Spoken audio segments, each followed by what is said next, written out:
Um milionário, movido pela compaixão, deu uma esmola a uma mendiga exausta, acompanhada por 3 crianças famintas, sem imaginar que, na verdade, era sua ex-esposa desaparecida. O que acontece depois choca a todos e muda suas vidas para sempre. Olá, espectador. Obrigado por estar aqui. Deixe um like e nos conte nos comentários o que achou da história e de qual cidade está nos assistindo agora. Vamos continuar com a história. O sol do meio-dia caía implacável sobre as avenidas de São Paulo, criando ondas de calor que distorciam o ar como miragens urbanos.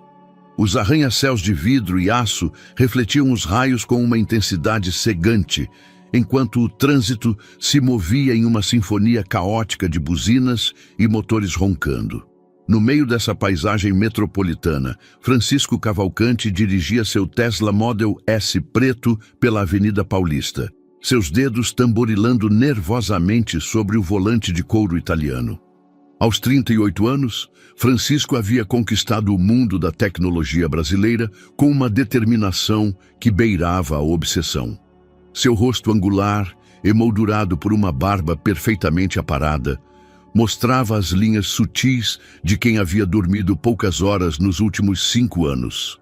Seus olhos escuros, quase negros, possuíam aquela intensidade característica daqueles que transformaram visões em impérios. Vestia um terno Armani de corte impecável, mas mesmo a elegância de sua roupa não conseguia ocultar a tensão que habitava em seus ombros, produto de reuniões intermináveis e decisões que moviam milhões de reais. Sua empresa, Soltec Soluções, havia revolucionado a indústria de energia brasileira com um aplicativo que otimizava o consumo de energia renovável em tempo real. O que começou como um projeto universitário em um pequeno apartamento em Belo Horizonte, havia se tornado uma corporação avaliada em bilhões, catapultando-o da pobreza de sua infância até as páginas da Forbes Brasil. No entanto, o sucesso financeiro havia chegado acompanhado de um preço que Francisco apenas começava a compreender. O sinal ficou vermelho em frente ao MASP e Francisco parou o veículo com um suspiro de frustração. Sua agenda estava lotada. Uma videoconferência com investidores japoneses às 3, a apresentação do novo algoritmo de eficiência energética às 5 e depois o jantar com potenciais sócios europeus. Era o tipo de dia que teria emocionado o jovem engenheiro que ele um dia foi, mas que agora lhe parecia uma rotina vazia, mecânica. Foi então que a viu. À beira da avenida, sob a sombra precária de um guarda-sol rasgado, uma mulher jovem segurava um pequeno cartaz escrito à mão: "Ajuda para meus bebês". Seu rosto permanecia oculto sob um chapéu de palha desgastado pelo uso, mas suas mãos delicadas e pálidas contrastavam com a aspereza do asfalto que as cercava. A seus pés, um carrinho de supermercado improvisado abrigava 3 pequenos bultos enrolados em mantas de cores pastéis, tão imóveis que por um momento Francisco se perguntou se realmente havia bebês ali. A generosidade impulsiva que havia herdado de sua avó, uma mulher humilde que distribuía pães quentinhos a qualquer um que batesse à sua porta, despertou em seu peito como uma mola familiar. Sem pensar 2 vezes, Francisco abaixou o vidro e fez um sinal para a mulher. Ela se aproximou com passos hesitantes, mantendo a cabeça baixa, como se o peso do mundo gravitasse sobre seus ombros. "Precisa de ajuda?" perguntou Francisco, tirando sua carteira de couro. Seus dedos encontraram algumas notas de R$ 500, uma quantia que para ele representava menos que o custo de seu café da manhã, mas que intuía que poderia significar a diferença entre uma refeição e a fome para esta família. "Obrigada, senhor", respondeu a mulher com uma voz que parecia emergir das profundezas de um poço seco. Não ergueu o olhar, mas estendeu uma mão trêmula para receber o dinheiro. Quando seus dedos se roçaram durante a transferência das notas, Francisco sentiu uma descarga elétrica que não tinha nada a ver com a eletricidade estática do ar-condicionado. Era algo mais profundo, mais perturbador, uma sensação de reconhecimento que lhe arrepiou os braços e lhe acelerou o pulso de forma inexplicável. A textura daquela pele, a delicadeza daqueles dedos lhe pareciam tão familiares quanto sua própria respiração. "Cuide de seus bebês", murmurou Francisco, sem saber por que aquelas palavras específicas haviam brotado de seus lábios. A mulher assentiu em silêncio e recuou para a sombra, mas não antes de sussurrar um "que Deus o abençoe", que ressoou nos ouvidos de Francisco como o eco de uma melodia esquecida. Essa voz, rouca pelo sol e pela desidratação, despertou algo nas profundezas de sua memória, algo que não conseguia identificar, mas que o inquietava profundamente. O sinal ficou verde e o concerto de buzinas atrás dele o obrigou a continuar. Francisco acelerou, mas seus olhos buscaram o espelho retrovisor, tentando capturar um último olhar da mulher. Ela já havia desaparecido entre as sombras dos prédios, como se tivesse sido apenas uma alucinação provocada pelo calor extremo. Durante o resto do trajeto até seu escritório em Alphaville, Francisco não conseguiu se concentrar na música clássica, que normalmente o relaxava, nem na revisão mental de sua apresentação da tarde. Sua mente voltava repetidamente àquele momento de contato, aquela voz que havia despertado ecos de algo perdido nos cantos mais escuros de sua memória. Ao chegar ao estacionamento do arranha-céu, que abrigava os escritórios da Soltec Soluções, Francisco permaneceu sentado em seu carro por vários minutos, as mãos ainda trêmulas sobre o volante. Pela primeira vez em meses, algo havia conseguido penetrar a couraça de eficiência e determinação que havia construído em torno de seu coração. Não sabia o que significava aquele encontro fortuito, mas tinha a certeza de que algo fundamental havia começado a mudar em seu mundo perfeitamente ordenado. Sem saber, Francisco Cavalcante havia começado uma jornada que colocaria à prova não apenas sua fortuna e seu sucesso, mas a essência mesma de quem ele acreditava ser. As 2 semanas seguintes transcorreram como uma sucessão de pesadelos fragmentados que invadiam o sono de Francisco com uma persistência inquietante. Todas as noites, ao fechar os olhos em seu apartamento de luxo em Ipanema, as mesmas imagens o assaltavam.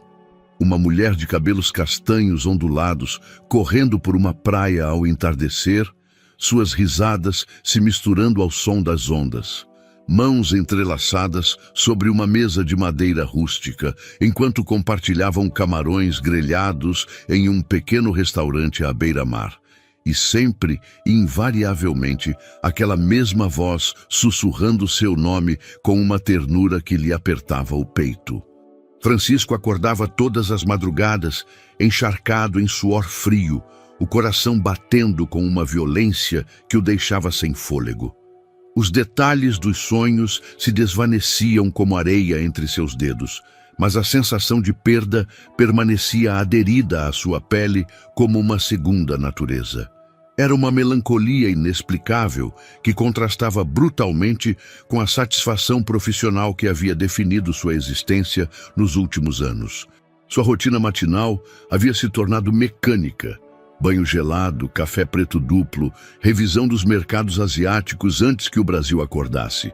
Mas mesmo essas atividades que antes lhe proporcionavam uma sensação de controle absoluto, agora lhe pareciam vazias, como se estivesse interpretando o papel de sua própria vida sem realmente vivê-la. Gabriela de Almeida, sua assistente pessoal nos últimos 3 anos, notou a mudança imediatamente.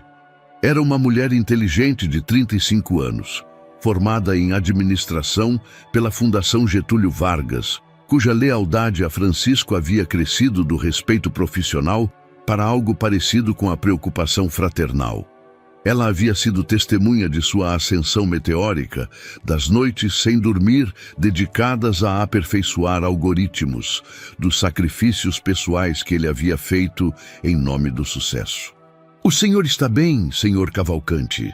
perguntou ela uma manhã enquanto lhe entregava os relatórios financeiros semanais. Francisco estava de pé ao lado da janela panorâmica de seu escritório, contemplando o horizonte urbano com uma expressão ausente que ela nunca lhe havia visto.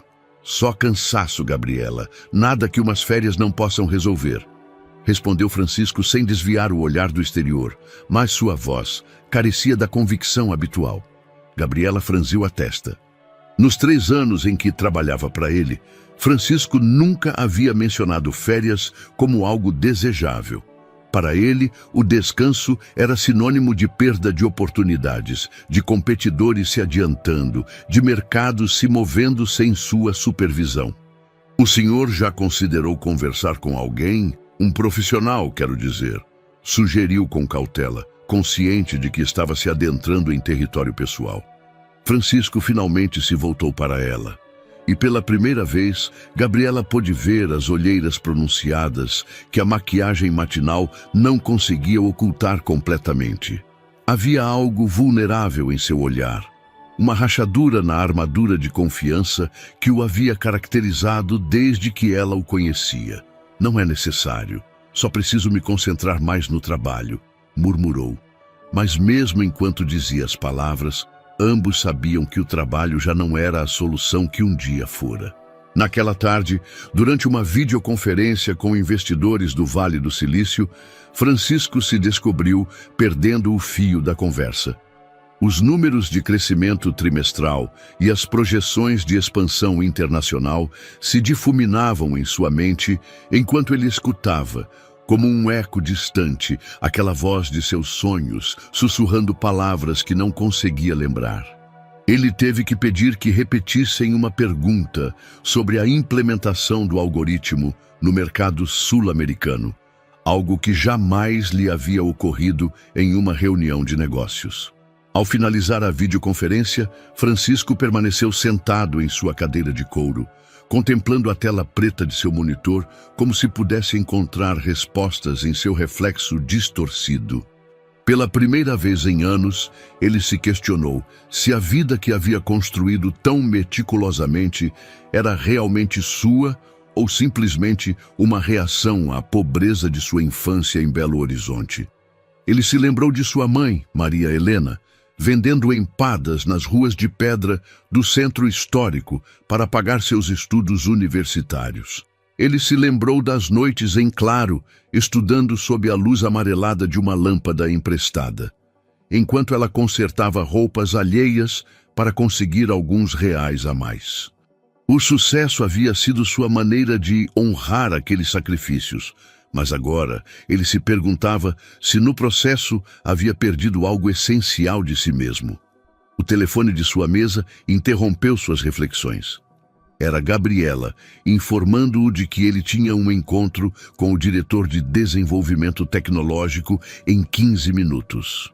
Francisco se endireitou, ajustou sua gravata de seda italiana e se preparou para interpretar novamente o papel do CEO implacável que todos esperavam ver. Mas enquanto caminhava para a sala de reuniões, uma parte dele permanecia naquele canto ensolarado da Avenida Paulista, revivendo o momento em que dedos desconhecidos, mas familiares, haviam despertado uma nostalgia que ele não sabia que existia. Sem saber, Francisco havia começado a procurar algo que ainda não conseguia nomear, mas que seu coração reconhecia como a peça faltante de um quebra-cabeça que ele acreditava estar completo. No outro extremo da cidade, em um pequeno apartamento de 2 quartos na Vila Mariana, Sofia Pereira acordava todas as madrugadas, não por pesadelos, mas pelo choro faminto de seus trigêmeos. As paredes finas de concreto mal continham os ecos da vida urbana. O estrondo dos caminhões de lixo, o grito dos vendedores ambulantes, os latidos incessantes dos cachorros de rua que povoavam os telhados vizinhos. Aos 33 anos, Sofia conservava os traços da beleza que um dia a havia distinguido nos escritórios de arquitetura mais prestigiosos da cidade.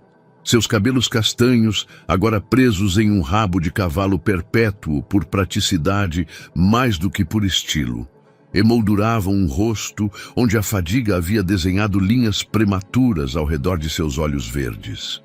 Suas mãos, que um dia traçaram projetos arquitetônicos com precisão milimétrica, agora trocavam fraldas e preparavam mamadeiras com a eficiência desesperada de quem não tem alternativa. Os trigêmeos, Davi, Miguel e Caio, tinham 4 meses de idade e demandavam uma atenção constante que pulverizava qualquer possibilidade de descanso real. Davi, o menor dos 3, havia desenvolvido problemas respiratórios que requeriam medicamentos caros e visitas frequentes ao pediatra. Cada consulta médica representava uma escolha brutal: comprar os remédios ou pagar o aluguel do apartamento. O dinheiro que Francisco lhe dera 2 semanas atrás havia sido uma bênção temporária, suficiente para cobrir 1 semana de fórmula infantil e algumas fraldas.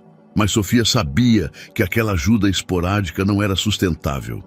Seu orgulho, o mesmo que a havia levado a se formar com honras em arquitetura e a projetar casas residenciais para famílias abastadas, agora se desmoronava sob o peso de uma realidade implacável. Todas as manhãs, depois de alimentar os bebês e garantir que dormissem, Sofia se sentava na única cadeira de plástico que cabia em sua minúscula sala, contemplando o celular que guardava em uma caixa de sapatos embaixo de sua cama. Era um iPhone que Francisco lhe dera em seu 2º aniversário de casamento, gravado com suas iniciais entrelaçadas.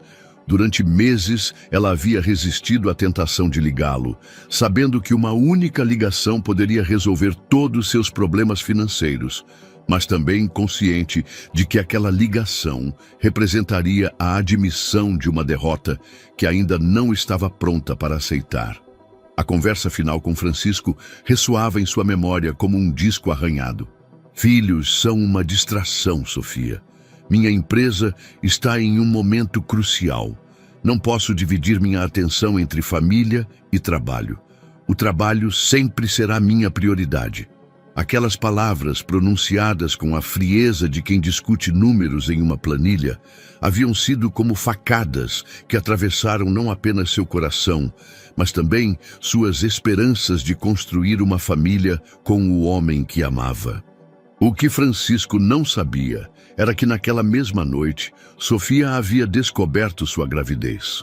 Os 3 testes positivos que ela havia escondido na bolsa durante dias finalmente tinham uma resposta, mas não havia mais um futuro compartilhado onde revelá-la.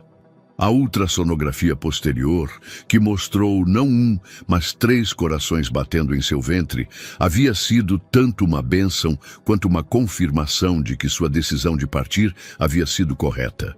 Durante a gravidez, Sofia havia esgotado suas economias e perdido seu emprego quando as complicações médicas a obrigaram a guardar repouso durante os últimos 3 meses.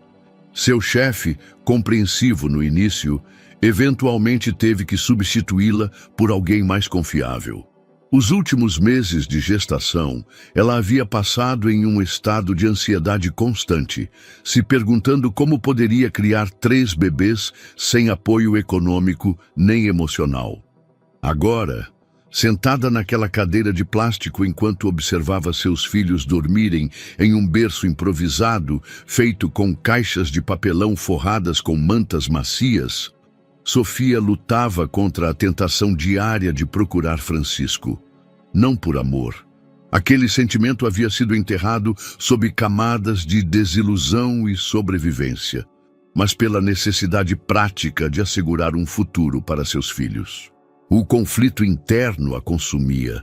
Ela tinha o direito de privar seus filhos de um pai que poderia lhes proporcionar oportunidades que ela não podia oferecer? Ou tinha o dever de protegê-los de um homem que havia demonstrado que sua carreira era mais importante que a família? A resposta parecia mudar a cada conta em atraso, a cada choro noturno, a cada olhar de compaixão dos transeuntes quando ela pedia ajuda nas ruas. Sofia Pereira, que um dia havia projetado casas para outros, agora lutava diariamente para manter um teto sobre as cabeças de seus próprios filhos, presa entre seu orgulho ferido e o amor incondicional pelos pequenos seres que dependiam completamente dela. A preocupação de Gabriela de Almeida com o estado de Francisco havia evoluído de inquietude profissional para uma angústia pessoal que a mantinha acordada durante as noites. Em seus 3 anos como assistente pessoal do CEO da Soltec Soluções, ela havia aprendido a ler as flutuações emocionais de seu chefe com a precisão de um sismógrafo. Conhecia suas manias, seus horários obsessivos, suas reações previsíveis ao estresse empresarial. Mas aquela mudança era diferente, mais profunda, mais perturbadora, como se algo fundamental na estrutura de sua personalidade tivesse começado a se fraturar. De sua mesa, na antessala do escritório principal, Gabriela observava como Francisco permanecia imóvel em frente à janela panorâmica por períodos cada vez mais longos. Suas ligações telefônicas, antes caracterizadas por uma eficiência militar, agora se estendiam com silêncios incômodos. Durante as reuniões de diretoria, ela o havia visto se perder em pensamentos alheios aos números de crescimento e às estratégias de expansão que normalmente o eletrizavam. Era uma mulher prática, formada no mundo corporativo, onde os problemas tinham soluções mensuráveis e os objetivos eram cumpridos por meio de planejamento estratégico. Mas a transformação de Francisco desafiava sua capacidade de análise lógica. Não havia precedentes em sua experiência profissional para explicar por que um homem que havia construído um império tecnológico parecia estar se desintegrando por dentro sem causa aparente. A decisão de investigar não chegou como uma revelação súbita, mas como a culminação de pequenas observações acumuladas durante semanas. O nome Sofia havia começado a aparecer nos murmúrios noturnos de Francisco durante as longas sessões de trabalho que se estendiam até a madrugada. Ela o havia escutado sussurrá-lo enquanto revisava contratos, pronunciá-lo com uma mistura de anseio e dor que lhe arrepiou os braços. Uma tarde de quinta-feira, enquanto organizava os arquivos pessoais de Francisco para a auditoria anual, Gabriela descobriu uma fotografia que havia permanecido escondida entre os documentos fiscais. Era uma imagem de praia, tirada no que parecia ser em Fernando de Noronha ou algum destino similar do litoral brasileiro. Francisco aparecia bronzeado e relaxado, com um sorriso genuíno que ela nunca lhe havia visto pessoalmente. Ao seu lado, uma mulher de cabelos castanhos ondulados e olhos verdes brilhantes se aninhava contra seu ombro, ambos irradiando uma felicidade tão pura que quase resultava dolorosa de contemplar. No verso da fotografia, com a caligrafia cuidadosa de Francisco, estava escrito: Sofia e eu, Fernando de Noronha, lua de mel, julho de 2019. A data a atingiu como um soco. Apenas 6 anos atrás, Francisco havia sido casado.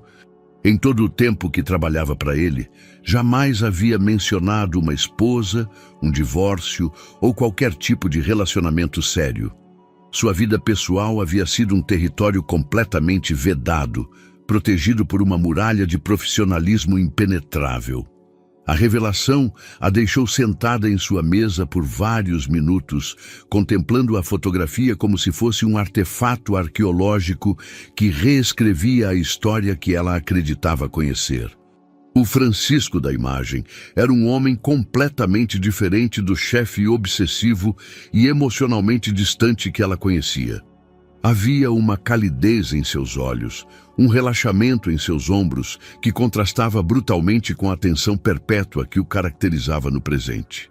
Naquela noite, Gabriela levou a fotografia para seu apartamento na Vila Madalena e a estudou sob a luz de sua luminária, como se fosse uma detetive examinando evidências cruciais. A mulher da imagem, Sofia, tinha uma beleza natural que transcendia a maquiagem ou roupas elegantes. Era o tipo de beleza que nasce da felicidade genuína de alguém que se sente profundamente amada e correspondida. O que havia acontecido entre Francisco e essa mulher? Por que ela havia desaparecido de sua vida sem deixar rastros visíveis? Tinha algo a ver com o estado atual de seu chefe? As perguntas se multiplicavam em sua mente como fractais, cada uma gerando novas indagações que demandavam respostas. A decisão de contratar um investigador particular não foi fácil. Gabriela estava consciente de que estava cruzando uma linha ética, invadindo a privacidade de seu empregador de uma maneira que poderia lhe custar não apenas seu emprego, mas também sua reputação profissional. Mas sua lealdade a Francisco havia evoluído além das obrigações contratuais. Ela o havia visto construir seu império do zero, havia sido testemunha de sua dedicação obsessiva, dos sacrifícios pessoais que ele havia feito em nome do sucesso. Se existisse algo em seu passado que pudesse explicar sua deterioração atual, ela estava determinada a encontrá-lo. O investigador que ela contatou, Rodrigo Santos, era um ex-policial de São Paulo com uma reputação sólida em casos de pessoas desaparecidas e verificação de antecedentes. Seu escritório, localizado em um prédio discreto na região da Liberdade, refletia a funcionalidade sem pretensões de alguém acostumado a desvendar verdades incômodas. "Preciso que encontre essa mulher", disse Gabriela, deslizando a fotografia sobre a mesa de metal. "Seu nome é Sofia. Ela foi casada com meu chefe e desapareceu de sua vida há aproximadamente 18 meses. Não tenho mais informações que isso." Rodrigo estudou a imagem com olhos profissionais, tomando notas mentais sobre detalhes que haviam passado despercebidos por Gabriela. A marca do relógio de Francisco, o estilo do biquíni de Sofia, o tipo de praia ao fundo que poderia ajudar a determinar a localização exata. "Seu chefe concorda com essa investigação?" Perguntou com a cautela de quem havia navegado muitas situações delicadas. "É uma surpresa", respondeu Gabriela, consciente do quão inadequado soava. "Acho que encontrar essa mulher poderia ajudá-lo, mas ele nunca admitiria." Rodrigo assentiu lentamente, habituado aos motivos complexos que levavam as pessoas a buscar verdades que preferiam ignorar. "Darei uma semana. Se Sofia Pereira, assumo que esse seja seu sobrenome de solteira, ainda estiver no Brasil, eu a encontrarei." Ao sair do escritório, Gabriela sentiu uma mistura de expectativa e apreensão que lhe lembrou a sensação de pular de um penhasco sem saber se havia água suficiente embaixo para amortecer a queda. Ela havia colocado em marcha algo que não poderia deter, uma investigação que inevitavelmente alteraria o equilíbrio delicado de sua relação profissional com Francisco. Mas enquanto caminhava pelas ruas iluminadas da Vila Madalena, com o barulho noturno da cidade como trilha sonora de seus pensamentos, Gabriela sentiu que pela primeira vez em semanas estava fazendo algo útil para ajudar o homem que havia chegado a respeitar profundamente, mesmo que ele nunca viesse a saber de seus esforços. O apartamento de Sofia havia se tornado um microcosmo de sobrevivência, onde cada objeto tinha múltiplas funções e cada real gasto requeria uma justificação dolorosa. As caixas de papelão que serviam como berços improvisados ocupavam a maior parte da sala, enquanto o sofá que ela havia comprado durante seus dias prósperos como arquiteta agora funcionava como trocador, área de jogos e sua única superfície para comer quando os bebês dormiam simultaneamente. Era uma terça-feira de manhã quando Davi começou a apresentar sintomas que gelararam o sangue de Sofia. Sua respiração, que já havia sido irregular durante as últimas semanas, tornou-se trabalhosa e sibilante. Seus pequenos lábios adquiriram um tom azulado que Sofia reconheceu imediatamente como cianose, um sinal de que ele não estava recebendo oxigênio suficiente. Miguel e Caio dormiam tranquilamente em seus berços improvisados, alheios à crise que se desenvolvia a centímetros de distância. Com mãos trêmulas, Sofia enrolou Davi na manta mais limpa que encontrou e correu para a clínica pública mais próxima. O Hospital Municipal do Ipiranga, um prédio cinzento de concreto que parecia ter absorvido décadas de sofrimento humano em suas paredes, recebeu mãe e filho em uma sala de emergência saturada, onde os gemidos de dor se misturavam ao choro de outras crianças doentes. A espera foi uma tortura de 3 horas, onde Sofia observou como a respiração de Davi se tornava cada vez mais superficial. Outras mães, na sala de espera, a olhavam com uma mistura de compaixão e reconhecimento.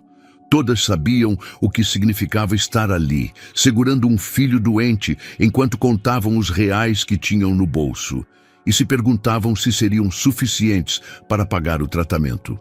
Quando finalmente a atenderam, o pediatra de plantão, um homem mais velho com olheiras profundas, que falava do esgotamento de plantões duplos, examinou Davi com a eficiência mecânica de quem havia visto muitos casos similares. A criança tem bronquiolite aguda, diagnosticou sem levantar o olhar do estetoscópio.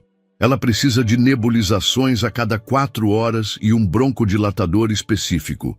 Também precisará de acompanhamento com um pneumologista pediatra. Sofia sentiu o chão se mover sob seus pés quando o médico começou a listar os custos. As nebulizações em casa requeriam um equipamento que custava R$2.000. O medicamento, mais R$800, que deveriam ser renovados a cada semana. A consulta com o especialista, R$1.500, que não incluíam exames adicionais se fossem necessários. Há alguma alternativa mais econômica? Perguntou Sofia, sua voz apenas um sussurro, enquanto Davi se agitava em seus braços.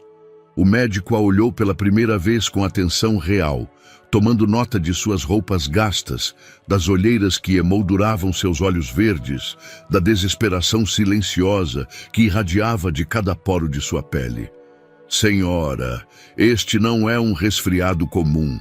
Sem tratamento adequado, a condição pode piorar até exigir internação. Isso sim será caro, explicou com uma gentileza cansada que havia desenvolvido após anos de dar más notícias a famílias sem recursos. Durante o trajeto de volta para seu apartamento, carregando Davi e uma bolsa de medicamentos que havia pago com as últimas notas que tinha escondidas em uma lata de café, Sofia sentiu seu mundo se desmoronar por completo. Ao chegar, encontrou Miguel e Caio chorando de fome e percebeu que não tinha dinheiro para comprar fórmula infantil para o resto da semana. Naquela noite, depois de administrar a primeira nebulização em Davi, com um equipamento emprestado de uma vizinha solidária, Sofia sentou-se no chão de seu apartamento, cercada pelas contas em atraso que se haviam acumulado como prova de seu fracasso. A conta de luz, ameaçando com corte de serviço. O aluguel já com 15 dias de atraso. As fraldas, que ela teria que racionar ou substituir por panos velhos, como havia visto outras mães fazerem no bairro. Pela primeira vez, desde que havia tomado a decisão de partir, Sofia considerou seriamente a possibilidade de contatar Francisco. Não por amor. Aquela porta havia sido fechada e trancada com cadeados de desilusão e autopreservação. Mas por pura sobrevivência, pela responsabilidade moral que tinha para com 3 pequenas vidas que dependiam completamente de suas decisões. O celular que guardava na caixa de sapatos parecia pesar toneladas quando o segurou em suas mãos. A tela estava rachada por uma queda durante a mudança precipitada, mas ainda funcionava. O número de Francisco continuava sendo o primeiro contato em sua lista, marcado com um pequeno coração, que agora lhe parecia uma zombaria cruel do destino. Mas a cada vez que seus dedos se aproximavam para discar, a voz de Francisco ressoava em sua memória. Filhos são uma distração. O trabalho sempre será minha prioridade. Como ela poderia contatar um homem que havia declarado explicitamente que não queria a responsabilidade de uma família? Ela tinha o direito de invadir a vida que ele havia escolhido construir sem ela? Mais complexo ainda era o temor de que Francisco pudesse tentar lhe tirar os filhos. Com sua fortuna e suas conexões, ele poderia argumentar que ela era uma mãe incompetente, incapaz de prover as necessidades básicas de seus filhos. A possibilidade de perder não apenas seu orgulho, mas também seus bebês, a paralisava com um terror que transcendia qualquer preocupação econômica. Entretanto, enquanto observava Diogo lutar para respirar, enquanto via as costelas de Mateus e Santiago cada vez mais proeminentes devido à alimentação insuficiente, Sofia se deparou com uma realidade brutal. Seu orgulho estava matando lentamente seus filhos. O amor materno, mais poderoso que qualquer outra emoção que já havia experimentado, começou a corroer as barreiras que havia construído em torno de seu coração ferido. Ao amanhecer, com Diogo finalmente dormindo após uma noite de respiração ofegante, Sofia tomou uma decisão que mudaria o curso de todas as suas vidas. Não ligaria para Francisco diretamente, isso ainda era impensável, mas procuraria uma forma de lhe fazer saber que existiam 3 pequenos seres no mundo que carregavam seu sangue e que precisavam desesperadamente da ajuda que somente ele poderia proporcionar. A pergunta que a atormentava agora não era se deveria contatá-lo, mas como fazê-lo sem destruir os últimos vestígios de dignidade que lhe restavam. A inspiração surgiu para Francisco durante uma madrugada sem sono, enquanto contemplava as luzes cintilantes da cidade de sua varanda privativa no 42º andar do edifício mais exclusivo de Ipanema. Era uma daquelas ideias que brotam das profundezas do subconsciente, aparentemente sem conexão lógica com os pensamentos racionais, mas com uma força emocional que demandava a ação imediata. "Quero criar uma fundação", anunciou a Gabriela na manhã seguinte, invadindo seu escritório antes que ela pudesse terminar seu café da manhã. Algo focado em mães solteiras, especificamente no Rio de Janeiro, com apoio médico, alimentar e educacional. Gabriela levantou os olhos do computador, surpresa tanto pela declaração quanto pela energia renovada que percebia na voz de Francisco. Era a primeira vez em semanas que o via demonstrar entusiasmo genuíno por algo que não fosse estritamente empresarial. "É uma ideia excelente, Sr. Herrera", respondeu cautelosamente, enquanto sua mente analisava as implicações. "Há algum evento específico que tenha inspirado essa decisão?" Francisco permaneceu em silêncio por um momento, seus olhos perdidos nas fotografias emolduradas que decoravam o escritório. Todas imagens corporativas, premiações, inaugurações. Nenhuma foto pessoal, nenhum vestígio de vida emocional fora do âmbito profissional. Às vezes, a gente percebe que o sucesso só tem significado se for compartilhado. Murmurou finalmente, uma resposta que soou mais como uma revelação pessoal do que como uma explicação empresarial. "Quero que o lançamento seja em grande estilo.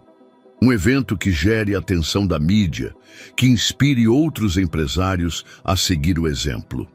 Durante as 2 semanas seguintes, Francisco se mergulhou no desenvolvimento da iniciativa com a intensidade obsessiva que caracterizava todos os seus projetos. A Fundação Esperança, como decidiu chamá-la, teria 3 pilares fundamentais: assistência médica gratuita para mães e filhos, programas de capacitação profissional para mulheres em situação de vulnerabilidade e um fundo de emergência para casos críticos. Gabriela observava essa transformação com uma mistura de alívio e curiosidade. O homem que havia estado se desintegrando emocionalmente durante meses, agora trabalhava 16 horas por dia, mas com um propósito que transcendia os lucros financeiros. Era como se tivesse encontrado uma válvula de escape para uma pressão interna que não sabia como liberar. "Quero que o evento de lançamento seja na Cinelândia." instruiu Francisco uma tarde, enquanto revisavam as propostas das agências de relações públicas. Não em um hotel de luxo, não em um centro de convenções. No coração da cidade, onde vivem as pessoas que queremos ajudar. O investigador particular que Gabriela havia contratado ligou 3 dias antes do evento de lançamento. Sua voz soava tensa, como se estivesse compartilhando informações que preferiria manter em segredo. Encontrei Sofia Valdez, informou Rodrigo Castellanos durante uma ligação que Gabriela atendeu do banheiro feminino para garantir privacidade. Mas tem algo que você precisa saber antes que eu lhe forneça o endereço. Que tipo de algo? Perguntou Gabriela, sentindo seu estômago se contrair de antecipação. Ela tem 3 bebês, trigêmeos, e pelas datas que pude investigar, coincidem perfeitamente com o período em que ela foi casada com o chefe dela.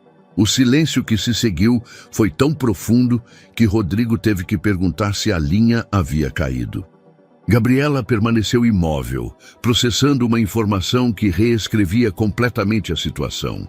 Francisco não só tinha uma ex-esposa, de cuja existência parecia não se lembrar conscientemente, como também tinha 3 filhos que nunca havia conhecido. Tem certeza da paternidade? Conseguiu perguntar finalmente.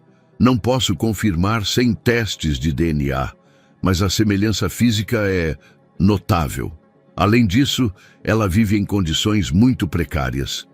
Está pedindo ajuda nas ruas. Naquela noite, Gabriela não conseguiu dormir. A informação que havia buscado para ajudar Francisco agora se havia transformado em uma bomba emocional que poderia destruí-lo ou salvá-lo, dependendo de como ele lidaria com a revelação.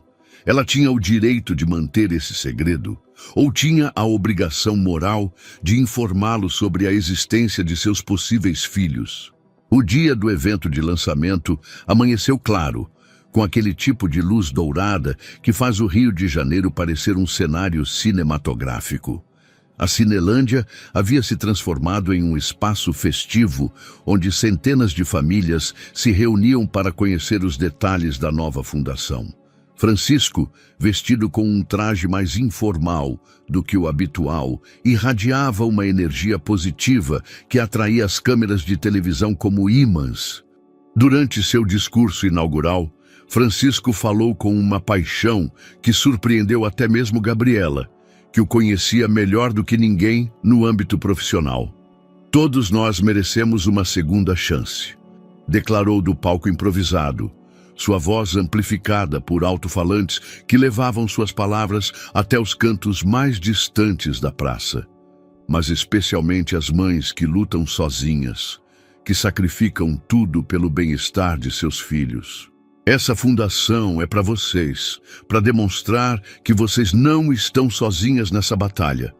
Entre a multidão, misturada com centenas de outras famílias, Sofia Valdez segurava Diogo em seus braços, enquanto empurrava o carrinho onde Mateus e Santiago dormiam, alheios ao significado do momento. Ela havia vindo atraída pelos rumores de que a nova fundação ofereceria assistência médica gratuita. Uma esperança desesperada para o tratamento contínuo que Diogo precisava. À distância, observou o homem que um dia havia amado mais do que a própria vida, agora transformado em um benfeitor público que falava sobre ajudar mães solteiras, sem saber que uma delas, a mãe de seus próprios filhos, estava a menos de 50 metros de distância, ouvindo cada palavra com uma mistura de ironia e dor que lhe oprimia o peito como um punho de ferro. O sucesso do evento de lançamento da Fundação Esperança superou todas as expectativas. Os meios de comunicação haviam coberto a iniciativa com entusiasmo, apresentando Francisco como um exemplo de empresário socialmente responsável que utilizava sua fortuna para gerar mudanças positivas na sociedade brasileira. As redes sociais se inundaram de fotografias e vídeos do evento, com hashtags como Fundação Esperança e Empresários com Coração em Alta durante dias. Foi precisamente uma dessas fotografias que mudaria o curso de toda a história. Miguel Rodrigues, o fotógrafo oficial do evento, havia capturado centenas de imagens durante as 4 horas que durou a celebração na Cinelândia. Como profissional experiente, tinha o olho treinado para encontrar aqueles momentos humanos que transcendem a frieza corporativa. Crianças rindo, mães abraçando seus bebês, voluntários distribuindo informações com sorrisos genuínos. Uma de suas fotografias favoritas mostrava Francisco no momento culminante de seu discurso, com os braços estendidos para a multidão e uma expressão de determinação que capturava perfeitamente o espírito da iniciativa. Mas quando ampliou a imagem em seu computador para ajustar o contraste, algo ao fundo chamou sua atenção. Ali, entre a multidão, quase invisível, mas perfeitamente focada, estava uma mulher jovem com um bebê nos braços e um carrinho duplo ao lado. O que havia chamado a atenção de Miguel não era apenas sua beleza natural, que contrastava com a fadiga evidente em seu rosto, mas a expressão de dor intensa com que ela olhava para o palco onde Francisco proferia seu discurso. Era uma imagem dentro da imagem, uma história silenciosa que se desenvolvia paralelamente ao evento principal. Miguel, movido por seu instinto jornalístico, decidiu incluir essa fotografia na galeria que subiria para as redes sociais da Fundação. A publicação foi feita numa terça-feira à tarde, acompanhada de um texto inspirador sobre a importância de apoiar as mães solteiras. Entre as dezenas de imagens que documentavam o evento, essa fotografia em particular começou a gerar comentários incomuns. Alguns usuários destacavam a expressão comovente da mulher ao fundo, outros faziam observações sobre a beleza melancólica da cena. Foi Lúcia Herrera, irmã mais nova de Francisco, quem a viu primeiro. Lúcia, arquiteta como Sofia havia sido, acompanhava religiosamente as atividades profissionais e filantrópicas de seu irmão, de seu apartamento em Belo Horizonte. Aos 35 anos, havia mantido um relacionamento próximo, mas respeitoso com Francisco, reconhecendo seu sucesso, mas se preocupando constantemente com seu isolamento emocional. Quando a imagem apareceu em seu feed do Instagram, Lúcia estava tomando seu café da tarde após um longo dia, projetando um complexo habitacional. A princípio, apenas prestou atenção casual à fotografia, focando na figura de seu irmão e na multidão que o cercava. Mas algo ao fundo a fez ampliar a imagem com os dedos, aproximando a tela de seus olhos para examinar mais detalhadamente. O reconhecimento chegou como um choque elétrico que a fez derramar o café sobre sua mesa de trabalho. Sofia, sussurrou, sentindo seu coração acelerar até um ritmo doloroso. Não havia dúvida possível. Apesar dos meses passados, apesar da mudança evidente em sua aparência física, os olhos verdes e os traços delicados eram inconfundíveis. Era Sofia Valdés, a mulher que havia sido cunhada de Lúcia por 2 anos, a arquiteta brilhante que havia conseguido fazer Francisco rir de uma forma que ninguém mais havia conseguido. Mas o que mais a impactou não foi apenas ver Sofia após 18 meses de ausência total, mas perceber que ela segurava um bebê em seus braços e tinha mais 2 no carrinho. 3 bebês que, pelo tamanho aparente, não podiam ter mais do que alguns meses de idade. Lúcia começou a fazer cálculos mentais, lembrando-se das datas da separação, o período de tempo transcorrido, a idade aproximada dos bebês. A matemática era implacável e aterradora. Se suas suposições estivessem corretas, Francisco não só tinha uma ex-esposa vivendo em condições precárias, como também tinha 3 filhos de cuja existência não parecia ter conhecimento. A revelação a deixou paralisada por vários minutos, contemplando a tela como se pudesse mudar a realidade pela força de vontade. A expressão de dor no rosto de Sofia adquiria agora um significado completamente diferente. Não era apenas o sofrimento de uma mulher em dificuldades financeiras, mas a agonia de uma mãe que observava o pai de seus filhos falar sobre ajudar famílias como a sua, sem saber que sua própria família estava entre a multidão que o escutava. Naquela noite, Lúcia não conseguiu se concentrar em mais nada. Baixou a imagem e a estudou com a obsessão de um detetive, buscando detalhes que confirmassem ou negassem suas suspeitas. Os bebês eram muito pequenos para determinar semelhanças físicas definitivas, mas algo em seu instinto lhe gritava que estava vendo seus sobrinhos pela primeira vez.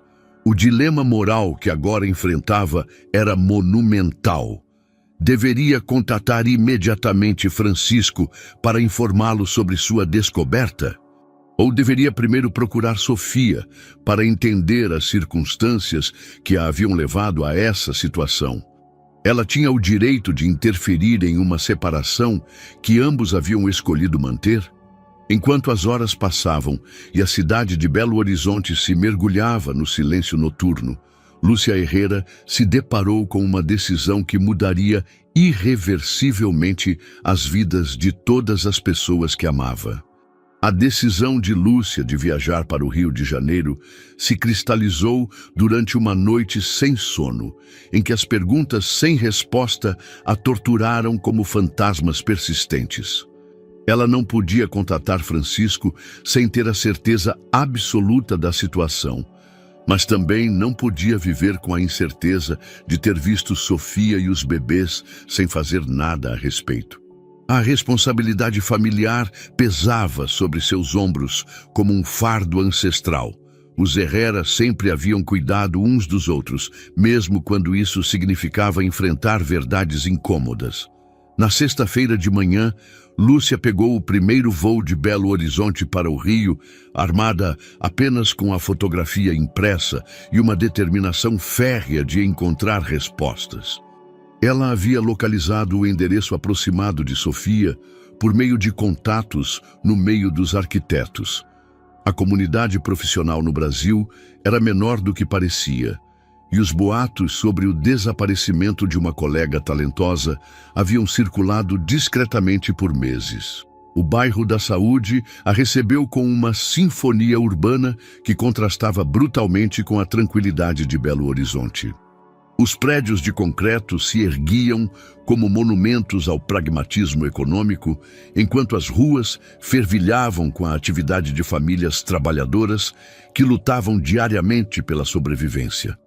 Lúcia, vestida com um tailleur discreto, mas obviamente caro, se sentiu como uma intrusa em um mundo que conhecia apenas de maneira teórica.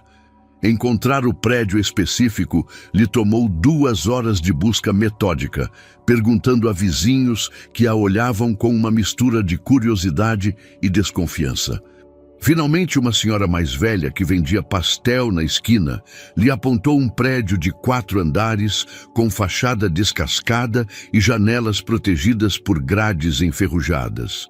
A moça dos trigêmeos mora no 2º andar, informou a mulher com um sorriso compassivo. Coitadinha, sempre carregando esses bebês para cima e para baixo. A senhora é parente? Algo assim, respondeu Lúcia, sentindo o peso da confirmação.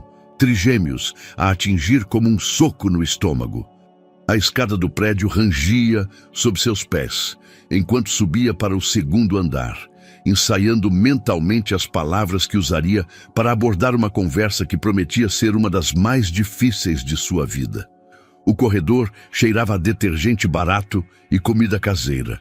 Uma mistura de aromas que falava de vidas humildes, mas dignas. Quando bateu na porta do apartamento 2B, o som ecoou no interior, seguido pelo choro imediato de pelo menos 2 bebês. Os passos que se aproximaram eram lentos, cansados, e Lúcia pôde ouvir o murmúrio de uma voz feminina tentando acalmar as crianças. A porta se abriu apenas uma fresta, mantida no lugar por uma corrente de segurança. Os olhos verdes que apareceram no espaço eram inconfundivelmente os de Sofia, embora cercados por olheiras que falavam de noites sem dormir e preocupações constantes. Sofia Valdez? Perguntou Lúcia com voz suave, consciente de que sua aparição devia resultar completamente inesperada. Sofia permaneceu imóvel por vários segundos, estudando o rosto da visitante com uma expressão que combinava confusão e reconhecimento gradual. Lúcia, murmurou finalmente, sua voz apenas um sussurro. Como você me encontrou? Podemos conversar? Por favor, é importante. A hesitação de Sofia foi palpável. Lúcia pôde ouvir o choro contínuo dos bebês ao fundo, e algo na desesperança daqueles sons a comoveu profundamente. Depois do que pareceu uma eternidade, Sofia deslizou a corrente e abriu a porta completamente. O apartamento era um espaço diminuto, mas meticulosamente limpo, onde cada centímetro havia sido otimizado para a funcionalidade. As caixas de papelão convertidas em berços ocupavam a maior parte da sala, enquanto roupas de bebê pendiam de cordas improvisadas que cruzavam de parede a parede. O cheiro de talco e leite se misturava ao aroma de sopa caseira, criando uma atmosfera de maternidade que era tanto comovente quanto desoladora. Sofia segurava um dos bebês. Diogo, segundo Lúcia pôde deduzir por sua respiração ligeiramente ofegante, enquanto os outros dois permaneciam em suas caixas, observando-a estranha com aqueles olhos escuros que eram inconfundivelmente Herrera. São lindos, conseguiu dizer Lúcia, sentindo as lágrimas ameaçarem brotar de seus olhos. Francisco sabe que eles existem? A pergunta caiu sobre o apartamento como uma bomba silenciosa. Sofia se tensionou visivelmente, apertando Diogo contra seu peito com um gesto protetor que falou mais do que qualquer palavra. "Por que você está aqui, Lúcia?" perguntou Sofia, evitando a pergunta direta. "Ele te mandou?" "Francisco não sabe que estou aqui. Na verdade, Francisco não sabe que você está aqui. Ou que..." Fez uma pausa, gesticulando para os bebês. "Que eles existem." O silêncio que se seguiu foi tão denso que parecia ter peso físico. Sofia se moveu para a janela, embalando suavemente Diogo para acalmá-lo, enquanto seus olhos contemplavam a paisagem urbana como se pudesse encontrar respostas na monotonia dos prédios de concreto. "Por que você não lhe disse?" pressionou Lúcia gentilmente. "Esses são os filhos dele, Sofia. Ele tem o direito de saber." "Direito?" A voz de Sofia se quebrou com uma mistura de dor e amargura. "O homem que me disse que filhos eram uma distração tem o direito de saber sobre esses bebês? O homem que declarou que seu trabalho sempre seria sua prioridade tem o direito de interromper as vidas que construí para proteger meus filhos desse desprezo?" Lúcia sentiu as peças do quebra-cabeça começarem a se encaixar, revelando uma imagem que era muito mais complexa e dolorosa do que havia imaginado. A separação não havia sido apenas uma ruptura matrimonial. Havia sido uma decisão calculada de Sofia para proteger seus filhos não nascidos de um pai que havia expressado explicitamente sua falta de interesse na paternidade. "Mas as coisas mudaram", argumentou Lúcia. "Francisco tem estado diferente, perdido, e acabou de lançar uma fundação para ajudar mães solteiras. Talvez nada", interrompeu Sofia com uma firmeza que surpreendeu ambas. "Sobrevivi 18 meses sem ele. Meus filhos sobreviveram. Não precisamos da caridade de alguém que nunca os quis em primeiro lugar."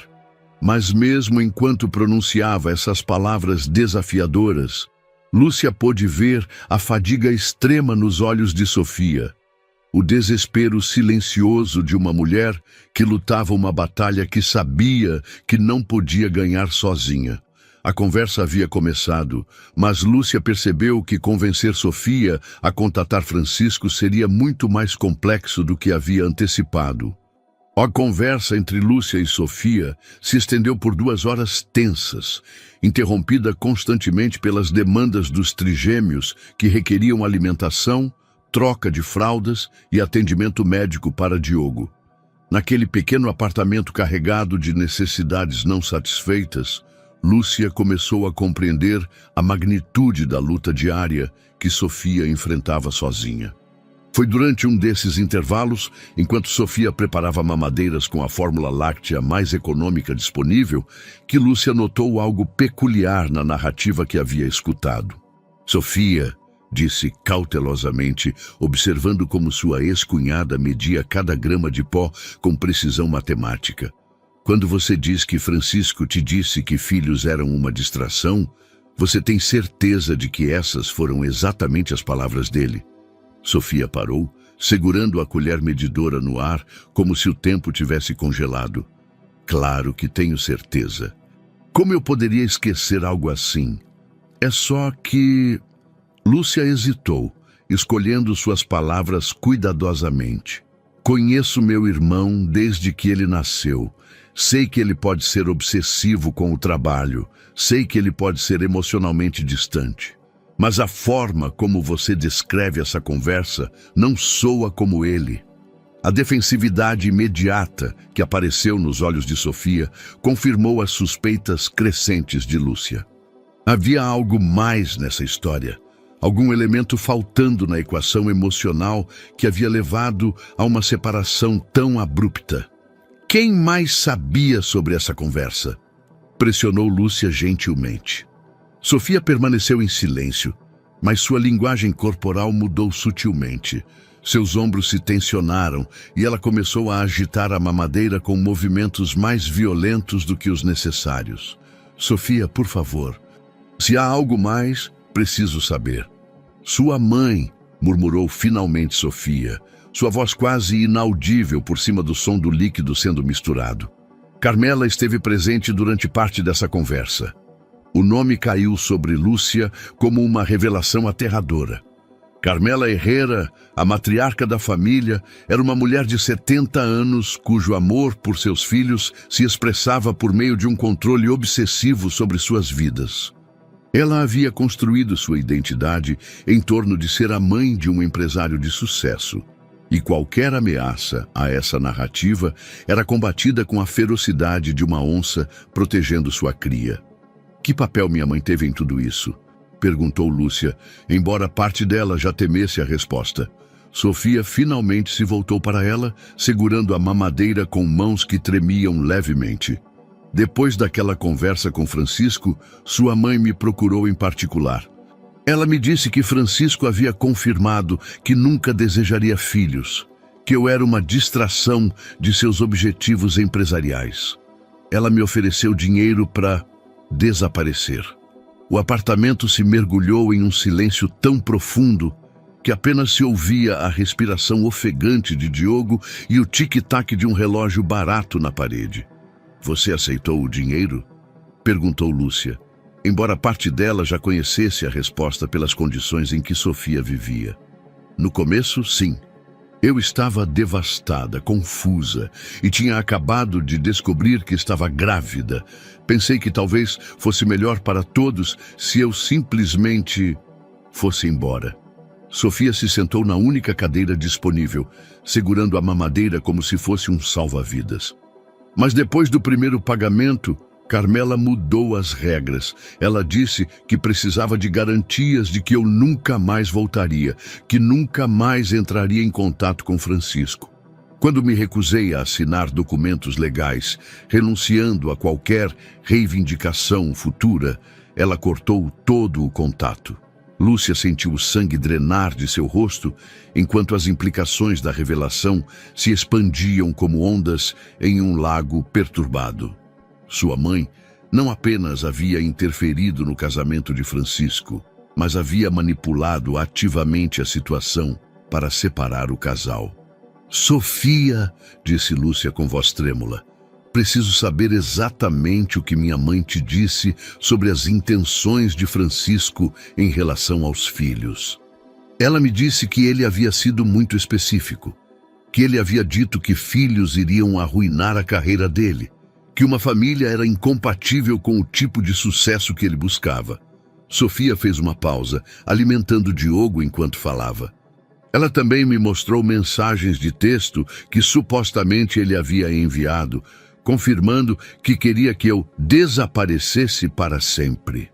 Você viu essas mensagens diretamente do telefone do Francisco? Não. Carmela me mostrou em seu próprio telefone. Ela disse que Francisco as havia enviado depois da nossa discussão. Lúcia fechou os olhos, sentindo náuseas enquanto a verdade tomava forma em sua mente. Ela conhecia sua mãe o suficiente para saber que ela era completamente capaz de fabricar mensagens, de manipular conversas e de mentir descaradamente se acreditasse que estava protegendo Francisco do que considerava uma influência negativa. Sofia, disse finalmente, acho que minha mãe mentiu para você. Acho que ela manipulou toda a situação. As lágrimas que Sofia havia contido por meses finalmente começaram a fluir, não de alívio, mas de uma fúria renovada que era talvez mais dolorosa do que a resignação que ela havia cultivado. Por quê? Sussurrou. Porque ela faria algo assim? Porque você é tudo o que ela nunca foi, respondeu Lúcia com uma honestidade brutal. Você é independente, talentosa e capaz de amar Francisco sem precisar dele. Isso a ameaçava. Naquele momento, enquanto Diogo se alimentava pacificamente e os outros 2 bebês dormiam em suas caixas de papelão, ambas as mulheres perceberam que a separação que havia destroçado 2 vidas e privado 3 crianças de seu pai havia sido orquestrada por uma mulher cujo amor materno havia sido tão tóxico quanto qualquer veneno. A revelação sobre a manipulação de Carmela havia criado uma fissura na muralha de ressentimento que Sofia havia construído em torno de seu coração. Mas não era suficiente para derrubá-la completamente. Enquanto Lúcia retornava para Belo Horizonte com a promessa de manter o segredo até que Sofia estivesse pronta para enfrentar a verdade, a situação dos trigêmeos se deteriorava rapidamente. Diogo havia desenvolvido complicações respiratórias que requeriam medicamentos mais caros e equipamentos especializados que Sofia não podia arcar. A fórmula láctea havia acabado 2 dias antes e os bebês começavam a mostrar sinais de desnutrição que a aterrorizavam.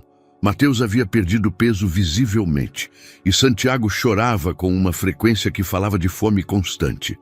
Foi durante uma noite particularmente desesperadora, enquanto observava seus filhos lutarem contra necessidades que não conseguia satisfazer, que Sofia tomou a decisão mais dolorosa de sua vida adulta. No fundo de seu armário, embrulhado em papel de seda e guardado como um tesouro sagrado, estava o relógio Cartier que Francisco lhe havia dado em seu 2º aniversário de casamento. Era uma peça excepcional de 1925, adquirida em um leilão exclusivo em Paris durante sua lua de mel.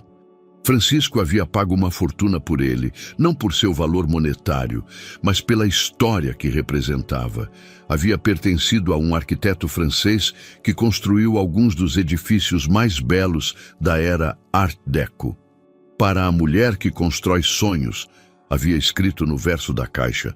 Agora, segurando o relógio entre suas mãos trêmulas, enquanto Diogo lutava para respirar no berço improvisado, Sofia entendeu que os sonhos às vezes deviam ser sacrificados para que a vida pudesse continuar.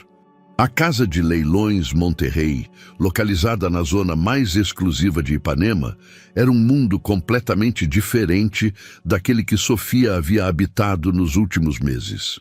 Os pisos de mármore, as obras de arte emolduradas em ouro e o murmúrio educado de colecionadores abastados a fizeram sentir-se como uma intrusa desesperada em um santuário de privilégios. O avaliador, um homem mais velho com óculos de aumento e mãos expertas, examinou o relógio com a reverência de quem reconhece uma peça verdadeiramente excepcional. "É magnífico", murmurou, girando a peça sob a luz especializada. Um Cartier Tank de 1925 em condições impecáveis. A inscrição personalizada não afeta o valor. De fato, o aumenta por seu caráter romântico. Pausou, calculando mentalmente. Eu estimo que alcançará entre 80 e 100 mil reais em leilão. Sofia sentiu seus joelhos ameaçarem falhar. Essa quantia representava meses de medicamentos para Diogo, fórmula láctea suficiente para os 3 bebês e talvez até mesmo a possibilidade de mudar para um apartamento com melhores condições. O leilão estava marcado para o sábado seguinte, em um salão elegante onde colecionadores e entusiastas se reuniam mensalmente para competir por peças únicas. Sofia não tinha intenção de comparecer. A ideia de estar presente enquanto vendiam o último vestígio tangível de seu casamento lhe era insuportável. Mas o destino tinha outros planos. A história de hoje fala sobre como, às vezes, o destino trabalha de maneiras inesperadas, transformando uma simples coincidência em uma segunda chance que nenhum dinheiro do mundo poderia comprar. Ricardo havia desenvolvido recentemente um interesse em colecionar relógios vintage como uma distração das pressões empresariais que o consumiam. Era um hobby que havia surgido da nostalgia, uma busca inconsciente por conexões com épocas em que o tempo parecia se mover mais lentamente e as relações humanas tinham mais peso que as transações comerciais. Quando seu consultor de investimentos lhe mencionou um leilão especial que incluía várias peças excepcionais, Ricardo decidiu ir. Era sábado à tarde, um momento tradicionalmente dedicado ao trabalho, mas que agora se sentia vazio de propósito. O leilão lhe oferecia a possibilidade de adquirir algo belo, algo que pudesse preencher, mesmo que momentaneamente, o vazio emocional que havia crescido em seu peito. O salão de leilões fervilhava com a energia contida de compradores sérios quando Ricardo chegou, vestido casualmente, mas com a presença que inevitavelmente atraía olhares curiosos. Sentou-se em uma das fileiras do meio, revisando o catálogo, enquanto esperava que o evento começasse. Quando chegou a vez do lote 47, um Cartier Tank de 1925, o leiloeiro descreveu a peça com termos que fizeram Ricardo levantar o olhar do catálogo com atenção renovada. Era exatamente o tipo de relógio que ele teria comprado anos atrás, durante uma época em que as compras impulsivas eram motivadas pelo amor mais que pelo investimento. Mas quando a peça foi mostrada ao público e Ricardo pôde ver a inscrição na tela grande que ampliava os detalhes, o mundo parou completamente. Para a mulher que constrói sonhos.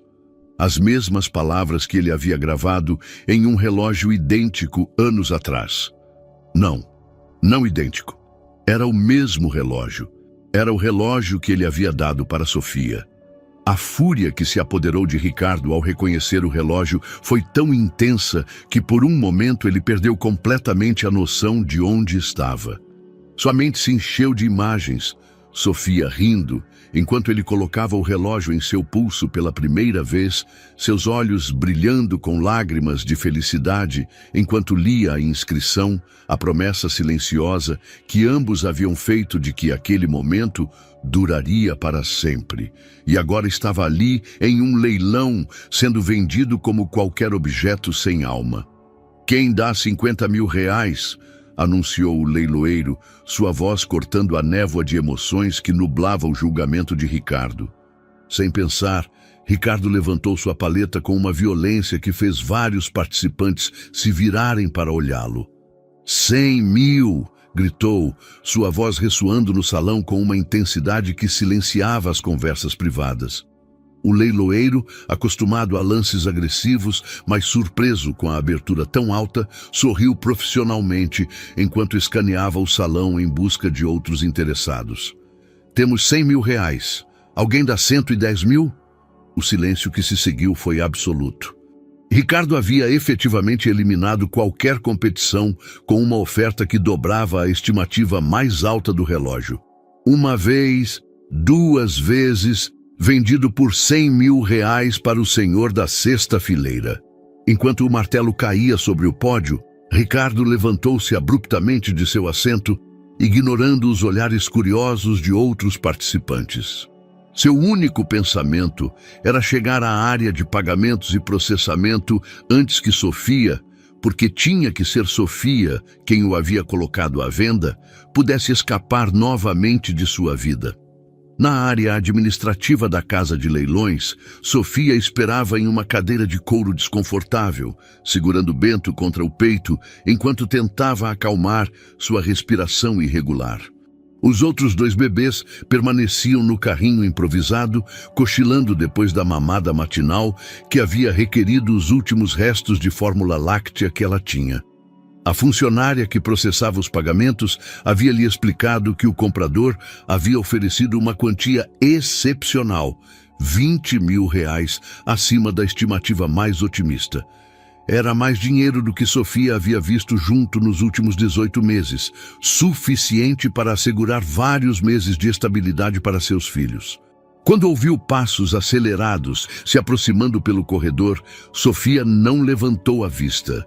Estava absorta em memorizar cada detalhe do rosto de Bento, gravando em sua memória aquele momento em que finalmente havia tomado o controle de seu destino, onde havia escolhido o bem-estar de seus filhos acima de qualquer sentimento nostálgico.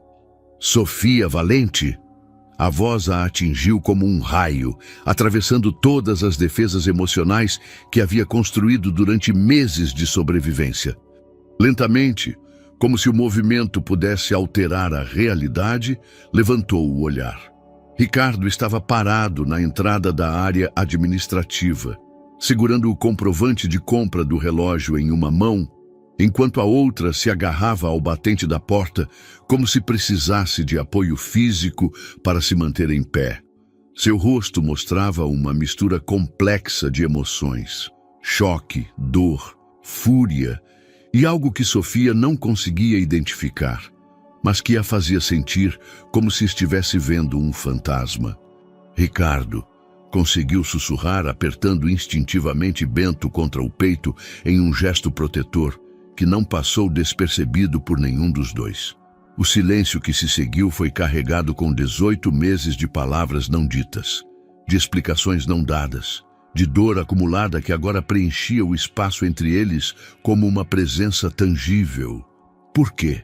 Foi a única coisa que Ricardo conseguiu articular, sua voz se quebrando naquela única palavra que continha 1000 perguntas diferentes.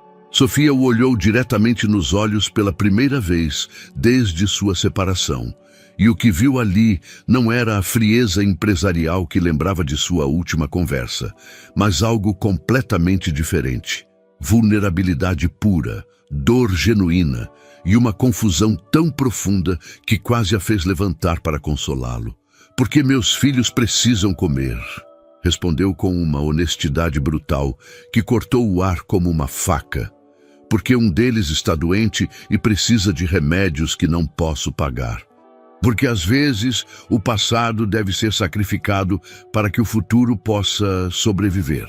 Ricardo processou as palavras lentamente, mas foi a frase "meus filhos" que finalmente penetrou a névoa de choque que nublava sua compreensão. Seus olhos se moveram para o bebê nos braços de Sofia, depois para o carrinho onde 2 pequenas cabeças eram visíveis entre os cobertores. Pela primeira vez, realmente os viu, e o que observou lhe tirou completamente o fôlego. Os olhos escuros que o olhavam daquelas carinhas diminutas eram exatamente iguais aos que ele via todas as manhãs no espelho. Os traços, embora ainda suaves e indefinidos pela idade, carregavam uma familiaridade que era impossível negar. "Quantos meses eles têm?" perguntou, sua voz apenas um murmúrio enquanto a matemática cruel começava a formar uma equação que mudaria tudo. 4, respondeu Sofia, sabendo exatamente o que ele estava calculando. Ricardo se encostou na parede, como se as pernas tivessem perdido a capacidade de sustentá-lo. 4 meses significava que haviam sido concebidos antes de sua separação. 4 meses significava que quando Sofia havia desaparecido de sua vida, havia levado consigo não apenas seu coração, mas também 3 vidas que ele nunca havia sabido que existiam. São meus. Não foi uma pergunta, mas uma declaração quebrada que emergiu das profundezas de uma compreensão que o estava destruindo por dentro. A tensão na pequena sala administrativa tornou-se quase insuportável após a confissão de Ricardo. Sofia observava como o homem que um dia havia conhecido intimamente lutava para processar uma revelação que reescrevia completamente sua compreensão dos últimos 18 meses. Por que você não me disse? A pergunta saiu de Ricardo como um grito abafado, carregado com uma mistura de dor e acusação que fez Sofia se endireitar defensivamente. Dizer o quê? Que estava grávida do homem que havia me dito explicitamente que filhos eram uma distração? Que havia concebido trigêmeos com alguém que declarou que seu trabalho sempre seria sua prioridade? Ricardo deu um passo à frente, seus olhos escuros brilhando com uma intensidade que Sofia havia visto apenas em seus momentos mais apaixonados. Eu nunca disse isso, jamais diria algo assim. Claro que você disse. Sofia levantou-se da cadeira, segurando Bento com mais força enquanto sua voz se elevava. Naquela última noite, quando falamos sobre o futuro, você me disse que filhos arruinariam sua carreira, que uma família era incompatível com o tipo de sucesso que você buscava. Ricardo a olhou como se ela tivesse falado em um idioma estrangeiro. Sua confusão tão genuína que por um momento Sofia duvidou de suas próprias lembranças.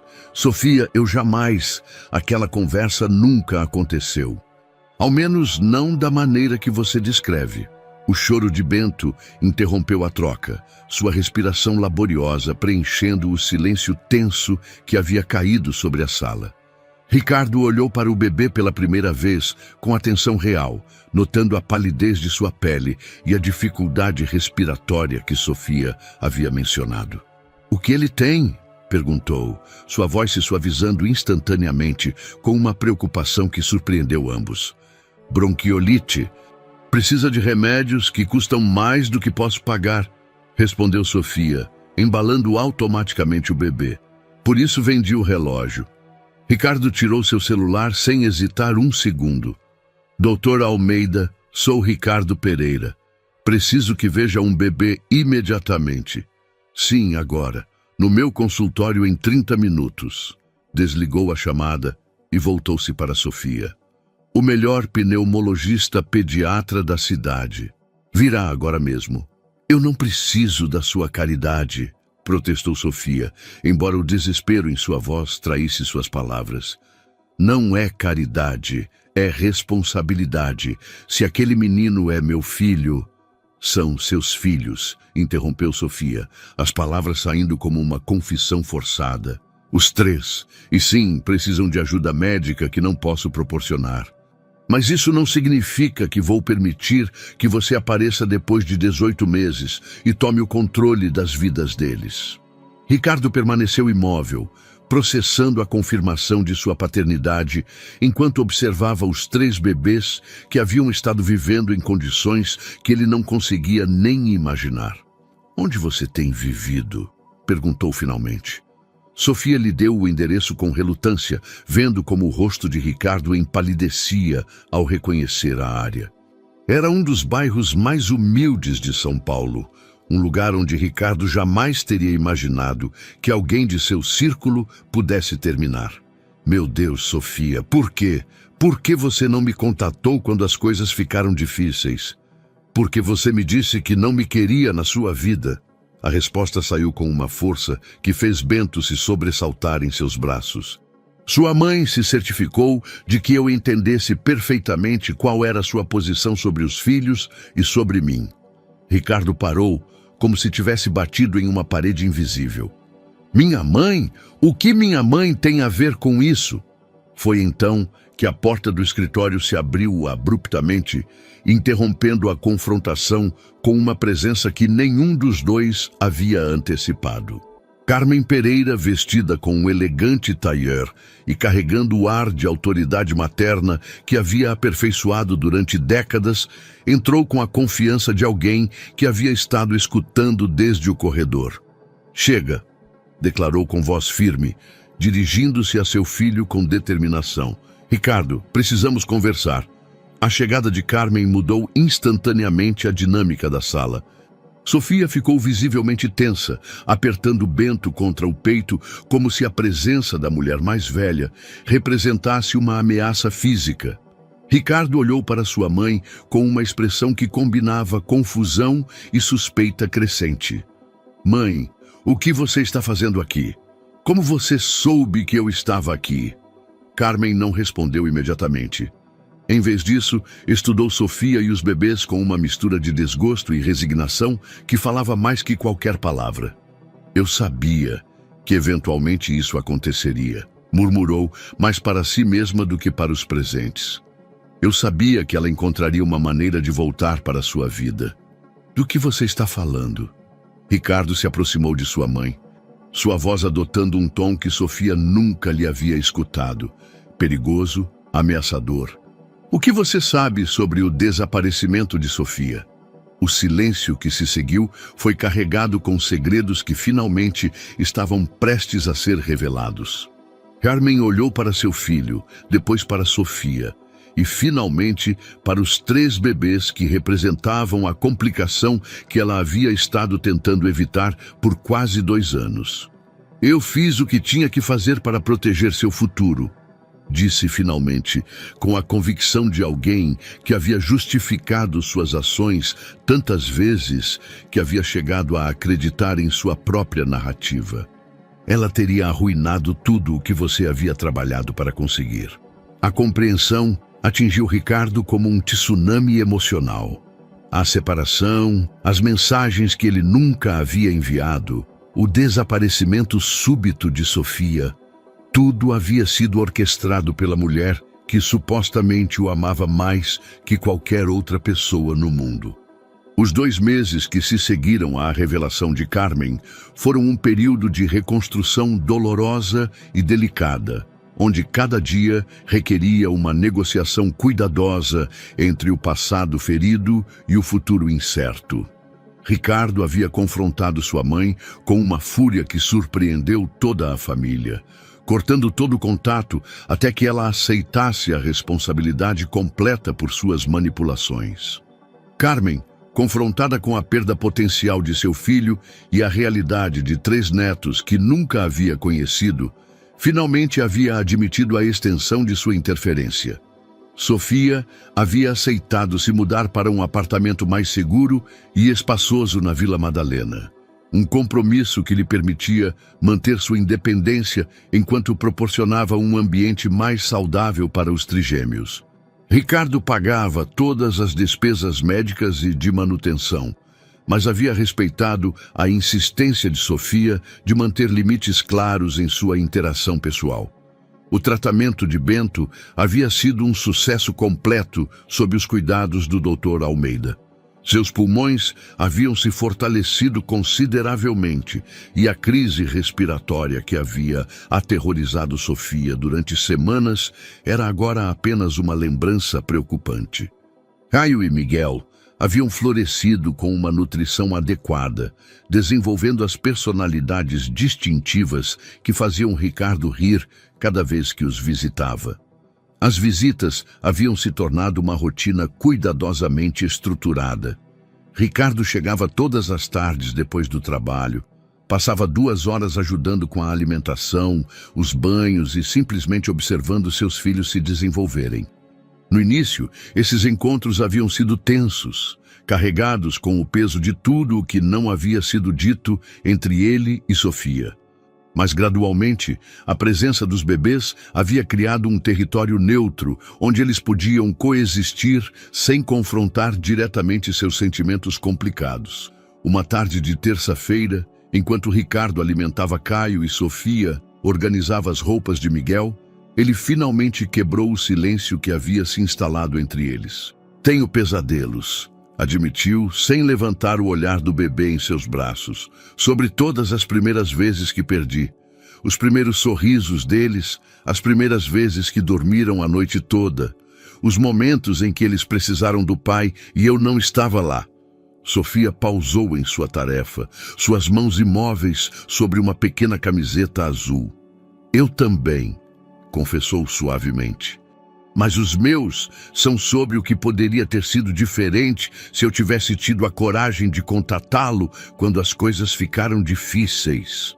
Você teria vindo até mim se não fosse por minha mãe? A pergunta pairou no ar entre eles por vários minutos.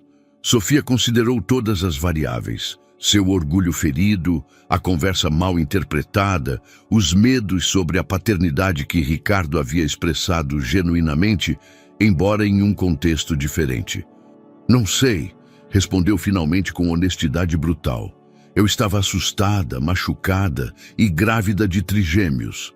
Talvez eu tivesse interpretado qualquer dúvida sua como rejeição. Ricardo assentiu, apreciando sua honestidade, embora doesse. Eu estava assustado também, admitiu. A ideia de ser pai me aterrorizava, porque eu não tinha um modelo do que significava ser um bom pai. Meu próprio pai trabalhava tanto que eu mal o conheci. E agora? Ricardo olhou para Caio, que havia terminado seu leite e o observava com aqueles olhos escuros que eram tão familiares. Pela primeira vez em meses, sua resposta veio sem hesitação. Agora eu sei que o trabalho pode esperar, mas momentos como este não voltam. Naquela noite, depois que Ricardo foi embora, Sofia sentou-se em sua nova sala, contemplando as mudanças que 6 meses haviam trazido à sua vida. Ela não precisava mais escolher entre remédios e comida, entre um teto seguro e dignidade pessoal. Seus filhos estavam saudáveis, seguros e conheciam seu pai. Mas algo ainda faltava na equação, algo que nenhuma quantidade de estabilidade financeira podia resolver. A confiança quebrada entre duas pessoas que um dia haviam compartilhado tudo. O projeto da fundação havia evoluído durante esses meses, tornando-se algo mais pessoal para Ricardo. Ele havia implementado programas específicos para famílias de múltiplos, compreendendo pela primeira vez os desafios únicos que enfrentavam os pais de gêmeos e trigêmeos. Sofia havia começado a colaborar discretamente no design de alguns espaços, aplicando sua experiência arquitetônica para criar ambientes mais funcionais para as famílias beneficiárias. Era um trabalho que podiam compartilhar sem confrontar diretamente seus sentimentos pessoais, mas que os aproximava gradualmente a uma compreensão mútua de quem haviam se tornado durante sua separação. Uma tarde, enquanto revisavam os projetos para um novo centro de cuidados infantis, Ricardo fez uma pergunta que havia estado evitando durante semanas. Você acha que algum dia poderemos ser uma família de verdade? Não apenas pais que coexistem, mas algo mais? Sofia levantou o olhar dos projetos, estudando o rosto do homem que havia amado tão profundamente e que havia perdido tão dolorosamente. Não sei se podemos recuperar o que tínhamos, respondeu com cuidado. Mas talvez possamos construir algo novo, algo mais forte, porque está baseado em quem somos agora, não em quem éramos então. Era uma resposta que oferecia esperança sem promessas, possibilidade sem garantias. E pela primeira vez desde seu reencontro, ambos sentiram que talvez o futuro que estavam construindo juntos pudesse ser até melhor que o passado que haviam perdido.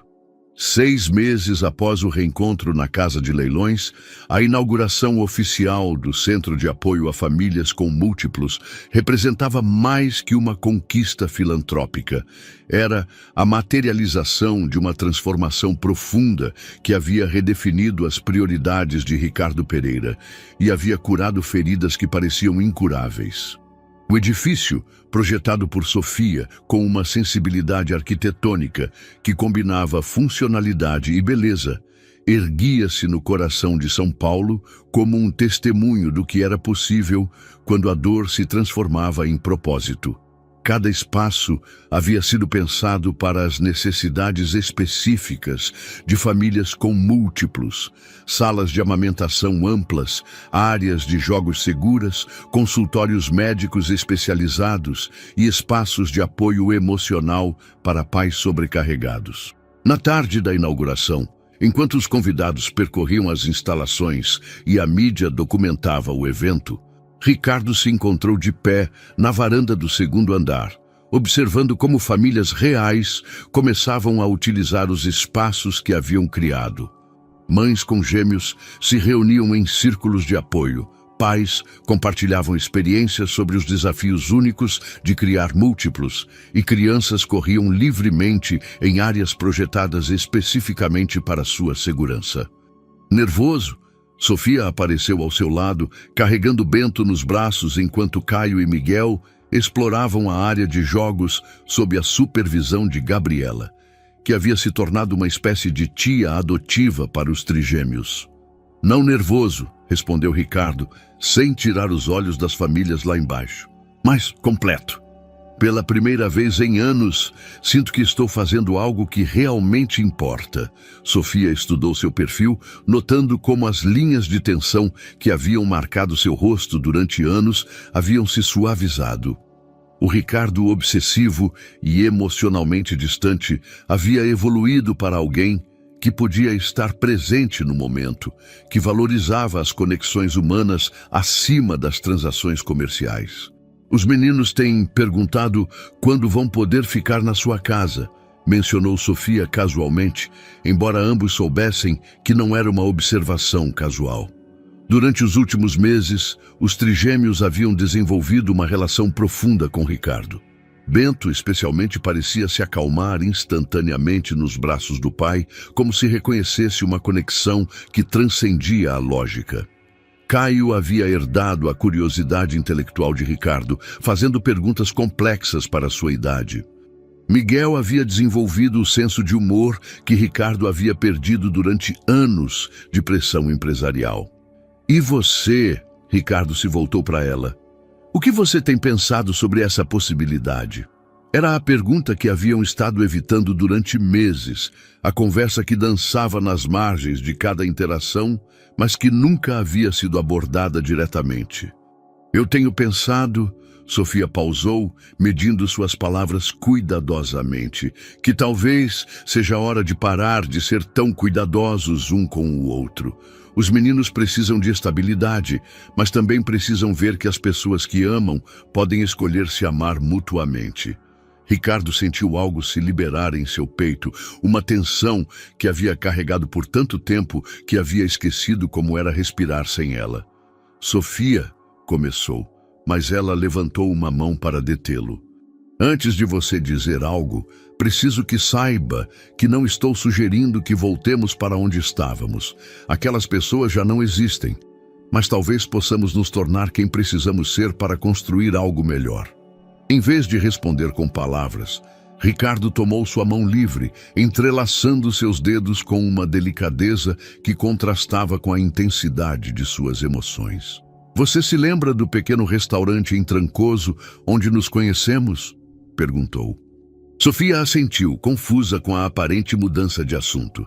Eu tenho trabalhado em algo, continuou Ricardo. Uma surpresa que tenho planejado durante semanas, esperando o momento certo.